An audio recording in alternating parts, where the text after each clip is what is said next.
Assalamu alaikum. We will talk about the types of parenteral fluid. For the types of parenteral fluid, we need to understand that we have two aspects. The first one is the crystalloids, and the other one is the colloids. The crystalloids, it will have a small molecular weight inside the solutes. As for the colloids, it will have a large molecular weight solutes, for example, albumin and starch. The balanced IV fluid solution that do not significantly alter the homeostasis of the extracellular compartment. The most commonly seen one, and it is generally used, isotonic IV crystalloids, is the normal saline and the lactated ringer. It is important to understand and memorize the composition of each one of them together with the osmolarity. For the normal saline, it has both sodium and chloride having 154 milliequivalent per liter. As for the sodium and the chloride in the lactated ringer, it will be a little bit less, because this solution will have other components such as the calcium, potassium, and lactate. I think the effect of each one of them in the treatment of volume restriction, both of them will cause increase in the extracellular volume, and there's a minimal elevation in the intracellular volume in the cases of lactated ringer. For the clinical application, both of them can be used for fluid restriction and maintenance of the fluid therapy, with the normal saline having a more use in the cases of mild hypovolemic hyponatremia. As for the rest, we understand that each of the IV solutions that is given for these patients is have some specific risks or complication of administration. For example, excess administration with the normal saline, it will result in fluid overload or even hyperchloremic acidosis, as these patients will have more chloride than they need. In the cases of lactic ringer solution administration, possible hyperkalemia. However, this one is not really accurate. Accumulation of the lactate in the cases of liver failure, and these since it contains calcium, it will have a minor effect on the calcium in general. Generally, the types of parenteral fluid is divided into isotonic, hypotonic, or hypertonic saline, which each one of them having a specific example. As you can see, for example, 0.45% normal NaCl being hypotonic, and the 0.9% will be the normal saline with the isotonic nature. So, this is a general review for the normal saline and the lactated ringer in general. Hypotonic crystalloids can be used to correct the free water deficit as a maintenance for the fluid in their free water loss.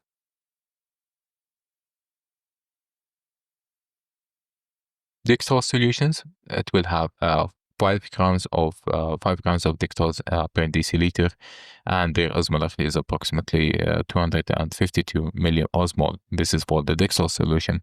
For the hypotonic solution, it will have 77 milliequivalent for both sodium and the chloride, with osmolarity of 154 milliosmol.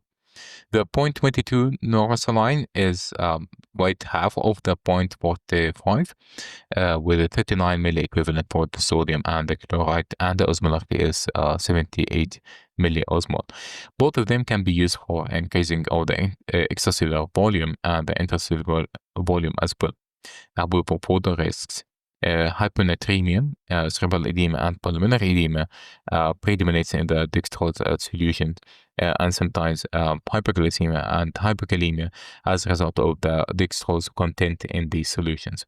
However, cerebral edema in the cases of hypotonic saline, as it will have a less sodium content and more fluid in nature. So for the colloids, we have various types of colloids that are used in surgical patients. Albumin, it is prepared in the heated sterilized pool of human plasma, and it is typically available in either 5% or 25% solutions. Because it is derived from blood, it can be associated with allergic reaction, And it is important to have a quite understanding of the albumin content of these patients before administration of albumin. Albumin has been shown to induce renal failure and impair the pulmonary function when it is used in arrestation of hemorrhagic loss, and that's why it's not commonly used. As for the dextrans, it is glucose polymers that is produced by bacteria and available in the 40,000 or 70,000 molecular volume solution. It can lead to initial volume expansion due to their osmotic effect, and it is associated in the alteration in the blood viscosity. Thus, it is used in lower blood viscosity rather than volume expansion. The SORH, it has a molecular weight of 1,000 to 3 million and can cause a hemostatic derangement related to decrease in the von Willebrand factors and factor 8C. It has been associated with postoperative bleeding in the cases of neurosurgery patients. It also can affect the patients with renal dysfunction, and it is limited role in massive resuscitation due to its effect on the coagulopathy and hyperchloremic acidosis caused by administration of SORH. For the gelatin, it's not commonly used. It is produced from the bovine collagen, and it has two major types. Both of them, they are urea-linked gelatin and succinylated glucose, which is the jelly-fusion as we know it. It has been shown to impair the blood coagulation time as well. For the preoperative fluid management, the administration of the maintenance of the fluid should be in all patients requiring. Otherwise, healthy individuals may be under order to receive nothing per O and some period before the time of surgery. So for the baseline requirement is between 30 to 50 milliliters per kilogram per hour. If the patient is not 70%, it should be calculated according to the following criteria. For the first 10 kilograms of body weight, 100 milliliters per kilogram per day. The second one is 50, and the third one will be in the form of maintenance of 20 milliliters per kilogram per day. However, for more accurate calculation, the the Harris-Benedict equation is used for the calculation for the fluid requirement in patients across borders. As for the neonates, they will have an even more specific or higher amount of fluid resuscitation, as you can see in this table. And if you want to replace the patient's electrolyte requirement, the total daily intake for the sodium is approximately between 2 to 4. As for the chloride is 1 to 1.5 milliequivalent per kilogram per day. The calcium is up to 0.3 milliequivalent per day, and the potassium between 1 to 2 milliequivalent per kilogram per day. For example, a patient with 60 kilograms, she would receive a total of 2.3 liters of fluid daily intake. The first 10 kilograms will receive approximately 1 liter. The next 20 will be 500 milliliters, and so on with 800 milliliters. There's an alternative approach for this, as we said. Harris-Benedict equation is used for the calculation according to patient needs. Many patients have a volume or electrolyte abnormalities associated with the surgical disease, and it's important to acknowledge this, as well as the pre-existing electrolyte abnormalities. It's an important part in the preoperative assessment for the room. Volume deficit is an obvious, for example, in the case of obvious GI bleeding, such as emesis or diarrhea, and a patient with poor oral intake. It is less obvious are those fluid loss that are known in the third spacing, especially post-surgery, an example patient with GI obstruction, post-surgical resection, crush injuries, burns, or even in the cases of infection. Once volume deficit is diagnosed, a prompt fluid resuscitation is necessary for this patient using isotonic crystalloids depending on the measured serum electrolyte values. Patients with cardiovascular signs of volume deficit should receive a bolus between 1 to 2 liters of isotonic fluid, followed by continuous infusion as a maintenance for. Patients with the volume deficit that is not corrected in the initial volume challenge, we have to think of other causes such as impaired renal function, and this should be treated according to the cause of the renal impairment. If symptomatic electrolyte abnormalities are combined with the volume deficit, abnormalities should be corrected to the point that acute symptoms is relieved before any surgical interference. For the intraoperative fluid management, with the induction of anesthesia, a compensatory mechanism starts to occur. Hypertension as a part of the general anesthesia process and the medication that is used. If the volume deficit is not appropriately corrected before the time of surgery, hypertension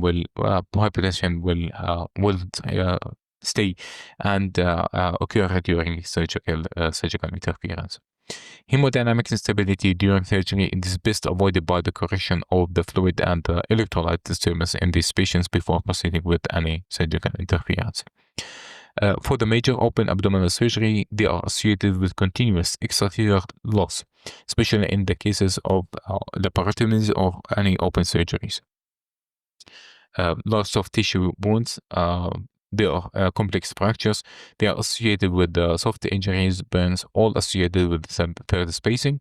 And by third spacing, we mean by loss of the fluid in any of the spaces that are not intra or extracellular space.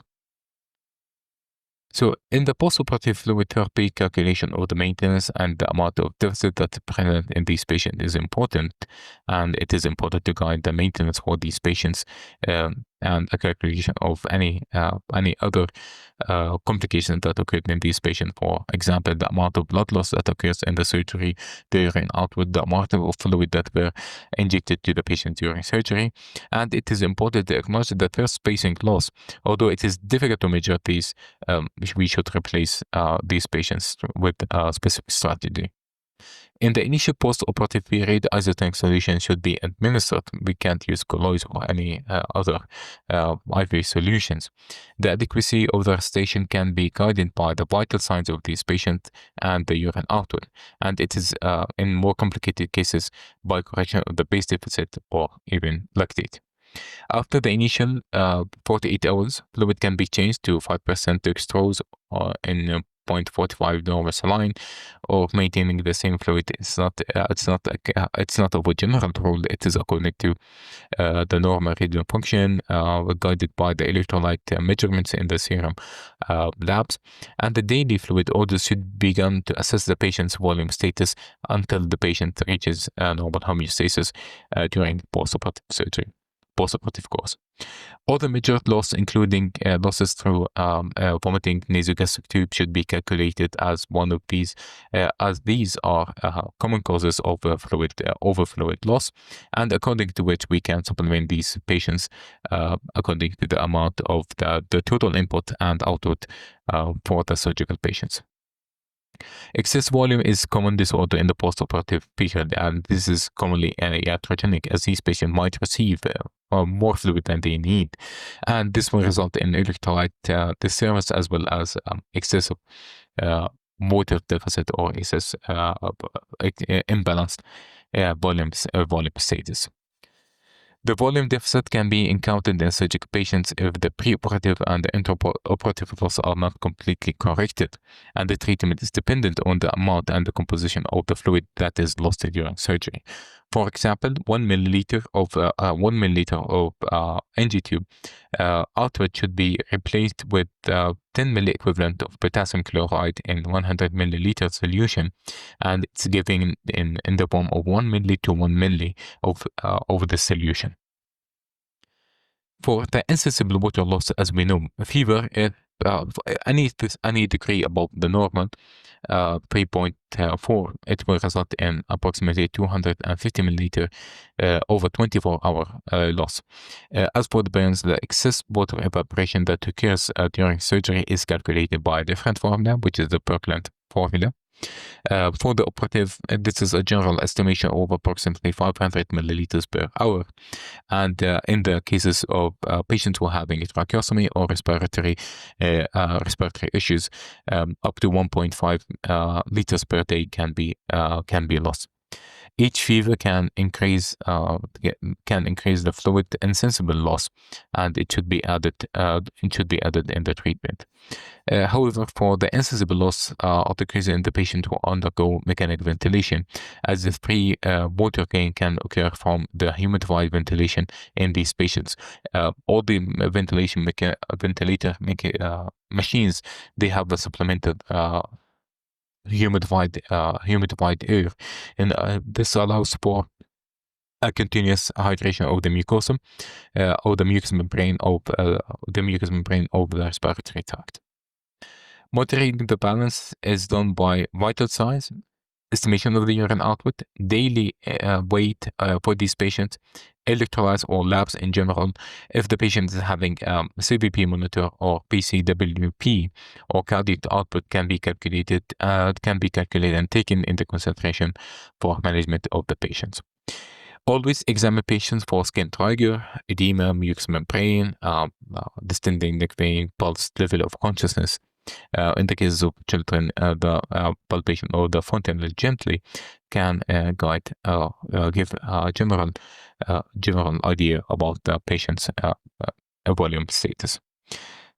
A comparison between the crystalloids and the colloids in general. Crystalloids are more widely used for the maintenance, and they are significantly cheaper, and it is commonly used in the acute settings. However, for the colloids, sometimes most of the time it's used for the treatment of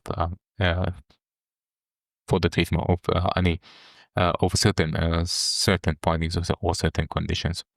In general, this is a general comparison between the assessment of the fluid across all stages. For example, in the patient with depletion, one should look for trimucosa, urine output, hypertension.